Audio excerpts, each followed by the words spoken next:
मंत्री महोदय यांच्या आदेशानं लवकरच योग्य ती मदत करेल। जो पहिला अहवाल आलेला आहे, प्राथमिक अहवाल जो आलेला आहे, अवकाळी पावसाचं नुकसान झालं आहे, त्यामुळे जवळपास 87,876 क्षेत्र बाधित झाले हेक्टर। अजूनही हे बघा, जोपर्यंत शेतातलं पाणी कमी होत नाही, शेतात जाण्यासारखी परिस्थिती निर्माण होत नाही, तोपर्यंत प्रत्यक्ष त्या शेतात आमच्या कृषी विभागाचे कर्मचारी असतील, आमचे महसूल विभागाचे कर्मचारी असतील, त्यांना तिथपर्यंत जाता सुद्धा येत नाही। त्यामुळे ज्या ज्या ठिकाणी त्यांना जाता आलं त्या त्या ठिकाणची प्राथमिक माहिती सरकारकडे आलेली आहे। आणि जी काही अजून सुद्धा काही क्षेत्र समजा असेल, आपण म्हणताय तसं जो काही प्राथमिक अंदाज आलाय त्याच्या व्यतिरिक्त सुद्धा काही क्षेत्र बाधित झालं असेल, तर एकही बाधित झालेले क्षेत्र वंचित राहू नये अशा पद्धतीचे स्टँडिंग ऑर्डर्स ह्या प्रशासनाला या ठिकाणी माननीय मुख्यमंत्री महोदयांनी दिलेले आहेत। आणि जो काही अहवाल प्राप्त होईल संपूर्ण नुकसानीचा, त्याच्या बाबतीत माननीय मुख्यमंत्री महोदय, दोन्ही उपमुख्यमंत्री महोदय हे निश्चितपणे शेतकऱ्याला दिलासा देणारा निर्णय घेतील। आता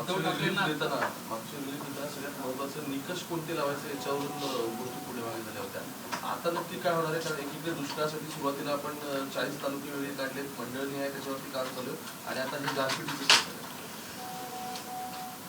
दुष्काळ आणि दुष्काळासाठी असणाऱ्या उपाययोजना हा एक भाग आहे, आणि अतिवृष्टी अवकाळी पाऊस हा वेगळा भाग आहे। पण तरीसुद्धा दुष्काळात पिकं करपून जाणं आणि नुकसान होणं, आणि अतिवृष्टी आणि अवकाळीमध्ये हातातोंडाशी काढायला आलेली पिकं खराब होणं, त्यामुळे ही तर नुकसानच आहे। पण जे काही स्टँडिंग इन्स्ट्रक्शन्स आहेत बघा, आपण माननीय शिंदे साहेबांचं सरकार आल्यानंतर नैसर्गिक आपत्तीमध्ये या ठिकाणी NDRFचे जे निकष होते त्याच्यामध्ये आपण बदल केला। आपण जे क्षेत्राची मर्यादा 2 हेक्टर होती ती आपण 3 हेक्टर केली।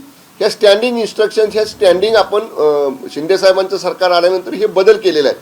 मला एकच राज्यातल्या जनतेला विनंती करायची आहे की एकदा संपूर्ण आकडेवारी जिल्हानिहाय, मी तर म्हणेन तालुकानिहाय जी काय आकडेवारी राज्य सरकार समोर येणार आहे, ती एकदा आल्यानंतर मी एवढंच आपल्याला सांगेन राज्य सरकारची भूमिका म्हणून की कोणत्याही शेतकऱ्याला या मदतीपासून किंवा या नुकसानीतनं मदत करण्यापासून वंचित ठेवलं जाणार नाही। उद्धव ठाकरेंची नुकतीच एक पत्रकार परिषद पार पडली आणि त्यांना मुख्यमंत्र्यांवर टीका करताना म्हणते, महाराष्ट्र उघडा पडलाय, गारपीट झाली आहे, शेतकरी वाताहत झाली शेतकऱ्यांची, आणि तुम्ही तेलंगणात प्रचाराला जाता, लाज वाटत नाही का?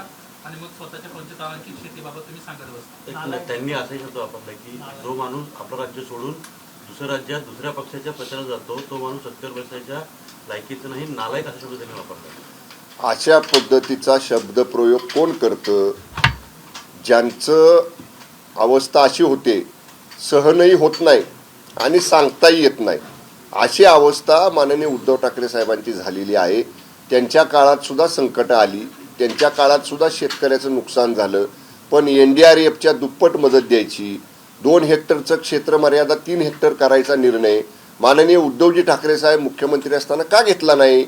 याचं जर उत्तर द्या ना म्हणून। आधी जी व्यक्ती शिंदे साहेबांच्या सारखी शेतकऱ्याच्या बाबतीतला निर्णय हा NDRFच्या निकषापेक्षा दुप्पट आपण मर्यादा केली, 2 हेक्टरचं 3 हेक्टर केलं, म्हणजे हे जे शिंदे साहेब चांगलं करतायत, शिंदे साहेबांच्या नेतृत्वाखालच्या मंत्रिमंडळातले 3 मंत्री मान्य मुख्यमंत्र्यांच्या आदेशानं फील्डवर पाहणी करतायत, स्वतः वित्तमंत्री आणि उपमुख्यमंत्री मान्य अजितदादा राज्यस्तरावरचा सगळा आढावा घेत आहेत, उपाययोजना बाबतीत आदेश देत आहेत।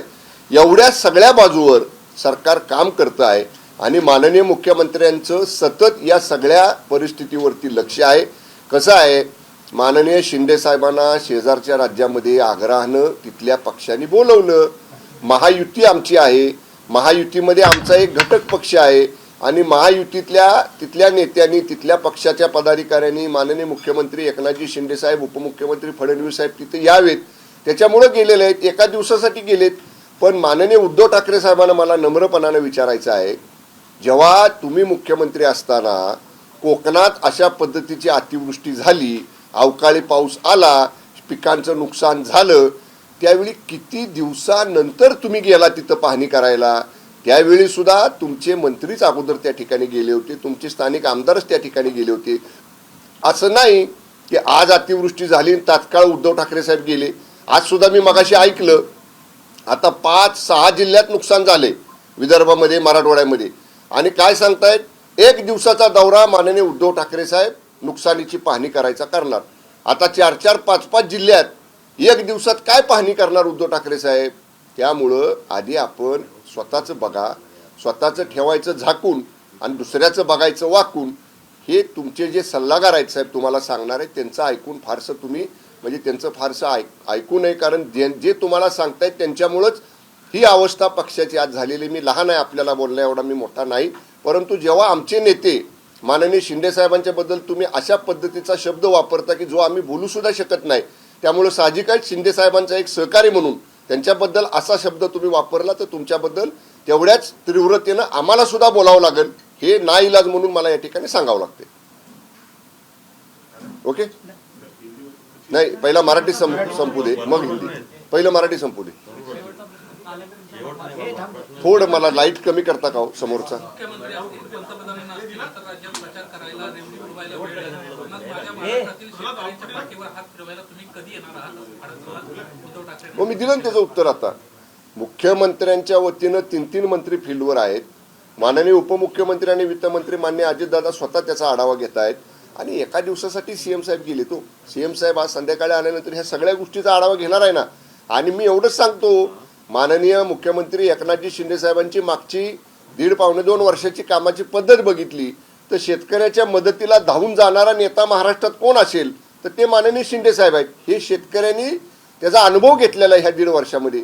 त्यामुळं केवळ 4 भिंतीच्या आत बसायचं, माध्यमांसमोर काहीतरी बोलायचं, 4-5 जिल्ह्यांचा दौरा 1 दिवसाचा करतो म्हणायचं आणि मग परत प्रत्यक्ष काही करायचं नाही, अशी भूमिका शिंदे साहेबांची नाही.